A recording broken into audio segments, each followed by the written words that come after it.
Hi everyone, it's Steph with Tiny's Garden, and I am very grateful to be able to do this video.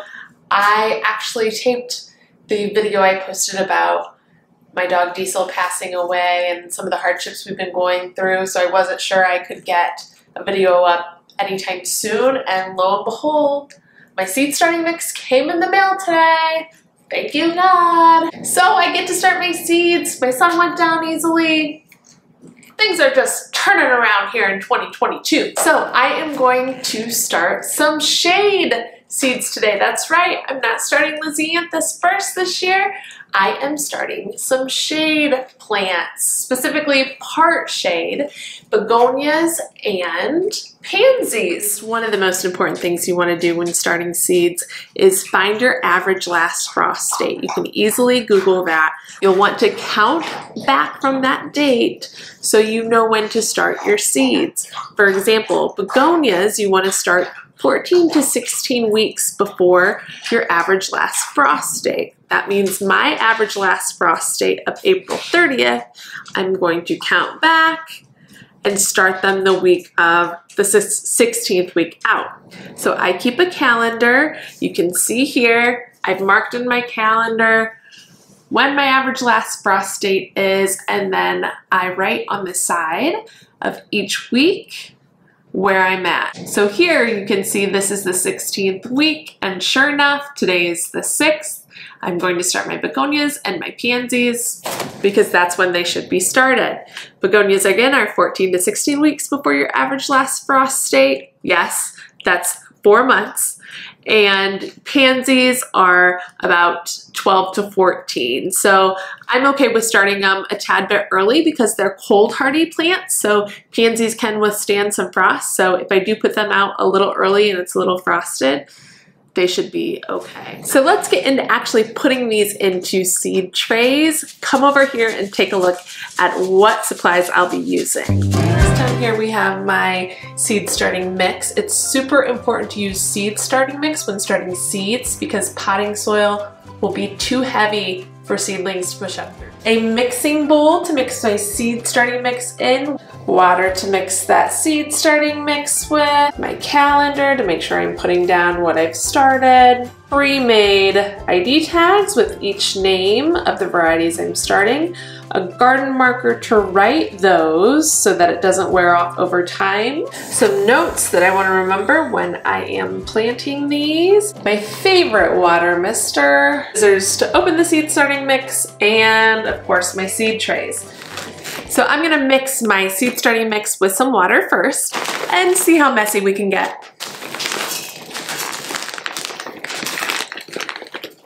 Not too bad, Stephanie, not too bad. Oh, there she goes. Okay. That's why I lay a towel down. I'm going to add water. I want my consistency to be that where it will clump in my hand, but if I squeeze it, there's not going to be excess water pouring out. A little is okay, but really I want it just to clump in my hand and not much drainage at all, if any. And then we'll mix. That's what we want. So if I put a clump into my hand, obviously it's not ready. Man, that's a bummer. Oh well, I thought I had it. More, oh, this is not going as I planned. By the way, I don't like this copper watering can I got on Amazon. I don't know what it's called, but if you see one like that, don't get it. Let's see now. Clump. That'll work. So now I'll just put the soil into my seed trays. I'm not going to pack it.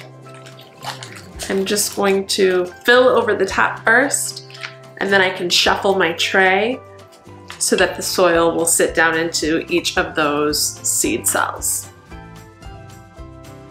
Okay, and then I'll lift and drop, add a little more.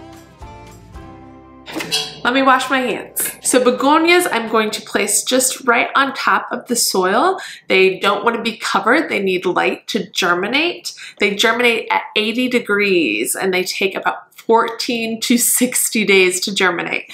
Yes, that's a big range. I thought the same thing myself, but that's how these guys roll. So I'll go through and press these into the soil without covering them up. And I'm going to put in my ID tag now so I know what this tray is. These are from Swallowtail seeds, and apparently begonia seeds are like dust. They're very, very tiny. How appropriate for Tiny's garden. But these are pelleted, so I will be able to much more easily place these and see where they're at in my tray, which is helpful. So thanks, Swallowtail seeds. Here is what they look like up close, those little yellow dots. And then I'm just gonna go through.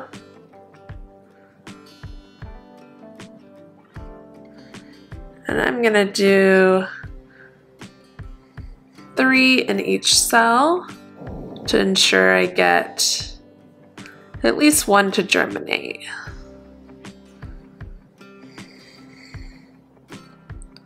Oh, that one crushed open on me. That's okay. It's exciting to start begonias. I've not done that before, and some people may think, well, why are you starting begonias? They're an annual, you can get them at the garden center.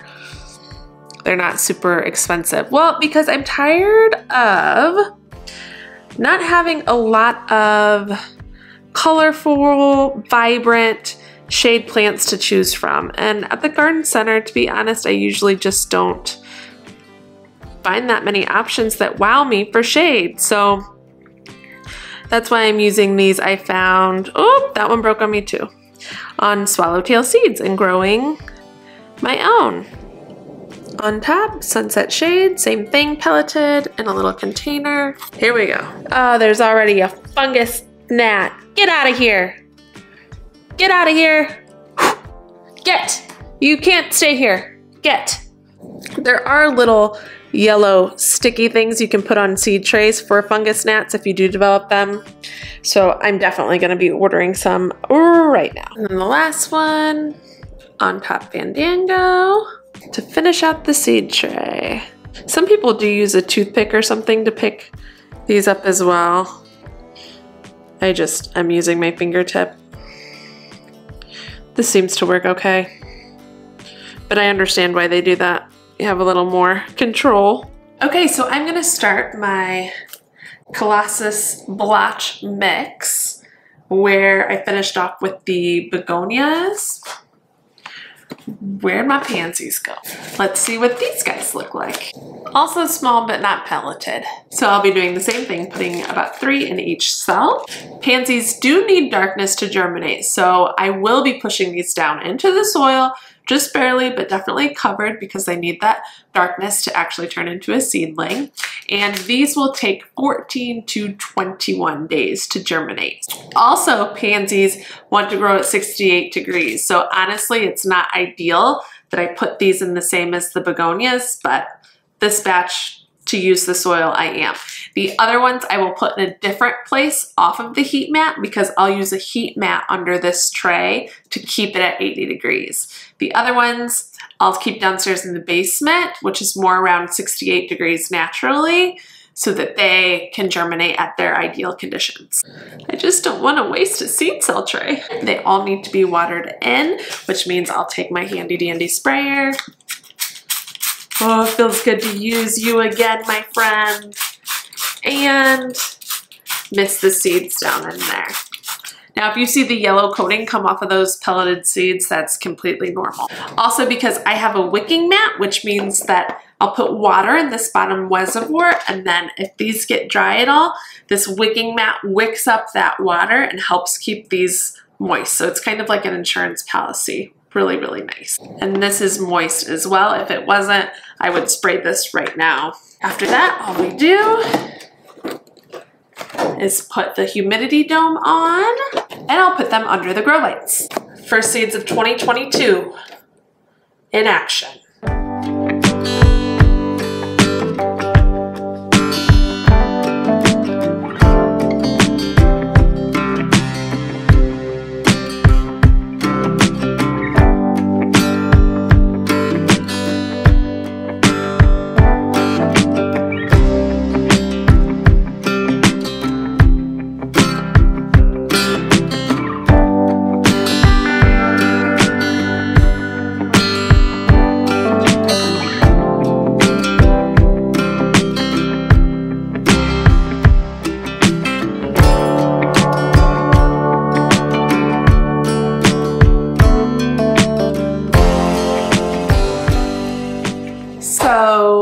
I just recorded all of the pansies and I think I recorded it in slow motion. So maybe you'll get some cool slow motion footage, but not necessarily what I intended. However, I did the same thing with getting my soil in here, ID tags in, put 3 to 4 in each one. Some of these seeds had a lot more than others, and so I just did a row or two and put the rest in the seed packets. Some seed packets are really nice that they come with a resealable back so you can save your seeds and use them again at a different time. Again, pansies need to be covered. They want darkness to germinate, so you're putting your pansies in and then pressing down and covering up with a little bit of soil, about 1/4 of an inch down. Also, they want to germinate at 68 degrees, like I said before. So these will go down in the basement with me. I'll take you down there in a second.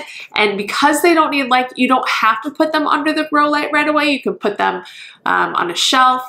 But after they start to germinate, they will need that light. So let's get our humidity dome on there and put them down in their home to germinate. Okay, now we're down in my basement where these pansies will stay. They're on the top row of this homemade grow light that I made last year.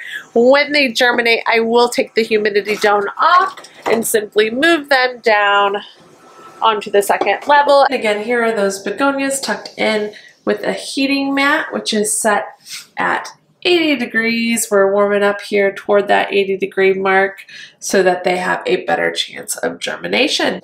Deep parting notes, I will come in and I will water those with my spray misting bottle every morning or every evening, at least once a day, so that the soil stays nice and moist for those seedlings to germinate. And also the lights, again, will stay on 14 to 16 hours all day, a majority of the day. There's only about 10 hours where they're not on.